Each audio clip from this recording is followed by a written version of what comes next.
Assalamu alaikum students. This is your social studies period. So take out your social studies book, open page number 5, lesson number 2, climate.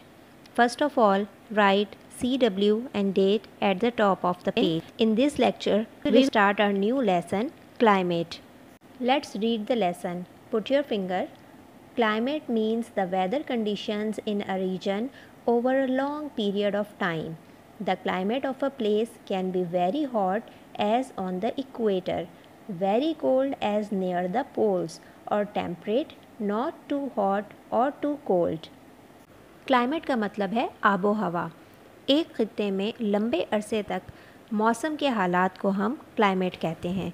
वो जगहें जो equator के करीब हैं वहाँ बहुत ज़्यादा गर्मी रहती है, वो हिस्से गर्म होते हैं, और ज़मीन के वो हिस्से जो पोल्स के करीब हैं वहाँ पर मौसम ठंडा रहता है या टेम्परेट रहता है। टेम्परेट का मतलब ना ज़्यादा गर्म और ना ज़्यादा ठंडा।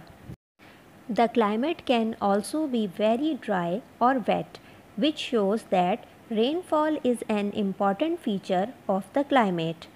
Climate has a great effect on people's lives, plants, crops, and on the land in an area. Climate यानी आबो हवा बहुत ज़्यादा खुश्क हो सकती है, गीली हो सकती है, जो हमें ये बताती है कि रेनफॉल यानी बारिश कितना इम्पॉर्टेंट जुज़ है क्लाइमेट का। क्लाइमेट लोगों की ज़िंदगियों पर, पौधों पर, फसलों पर और किसी इलाके की ज़मीन पर बहुत ज़्यादा असरअंदाज होता है।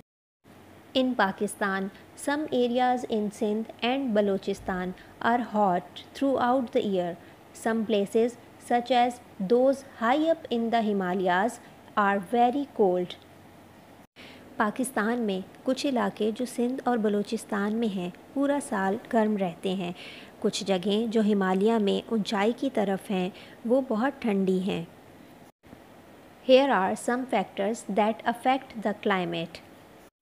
यहाँ कुछ अवामिल हैं जो क्लाइमेट पर असरअंदाज होते हैं। रेनफॉल और humidity is a very important factor for climate and plant growth. Some parts of the world get more rain than others as they lie in the path of rain-bearing winds. Some areas are very dry as they receive very little or no rain at all. बारिश या नमी बहुत important factor है climate और plants की growth का। Students, आपको पता है ना कि प्लांट्स पानी के बगैर ग्रो नहीं कर सकते। हम जब तक प्लांट्स को पानी नहीं देंगे वो ग्रो नहीं करेंगे। तो फिर ये पानी हमें कहाँ से मिलेगा? बारिश से मिलेगा। दुनिया के कुछ इलाकों में दूसरों के मुकाबले में ज़्यादा बारिश होती है।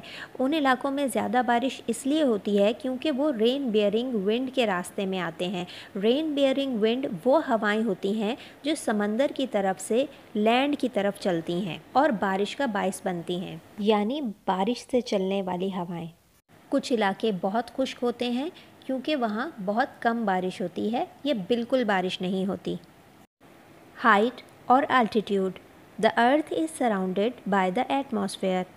High above the earth's surface, the atmosphere is quite cold. This is why it is colder in the mountains than nearer to the coast. The northern mountainous part of our country is cold throughout the year. Height और altitude means ऊंचाई। Earth atmosphere से घिरी हुई है, means माहौल से घिरी हुई है। ज़मीन के मुख्तलिफ़ हिस्सों पर मुख्तलिफ़ किस्म का माहौल होता है। पहाड़ों में स्नोफॉल होती है, फॉरेस्ट में बारिशें हो रही होती हैं, समंदरी इलाकों में ठंडी हवाएं चल रही होती हैं। इसी तरीके से ज़मीन के मुख्तलिफ़ हिस्सों में मुख्तलिफ़ किस्म का माहौल होता है जिसे हम एटमॉस्फेयर कहते हैं। ज़मीन की ऊपरी सतह पर एटमॉस्फेयर बहुत ठंडा रहता है जिसकी वजह से पहाड़ों में ठंड रहती है उन इलाकों के मुकाबले में जो साहिल के करीब हैं। हमारे मुल्क के शुमाली पहाड़ी इलाके पूरा साल ठंडे रहते हैं। स्टूडेंट्स, आप कभी नॉर्दर्न एरियाज़ में घूमने गए हैं? Murree, Naran, Kaghan, Mardan? I am sure कि आप में से बहुत सारे स्टूडेंट्स इन जगहों पर घूमने गए होंगे। तो ये सारे इलाके हमारे नॉर्दर्न एरियाज़ कहलाते हैं। ये सब माउंटेनियस एरियाज़ हैं और ये पूरा साल ठंडे रहते हैं।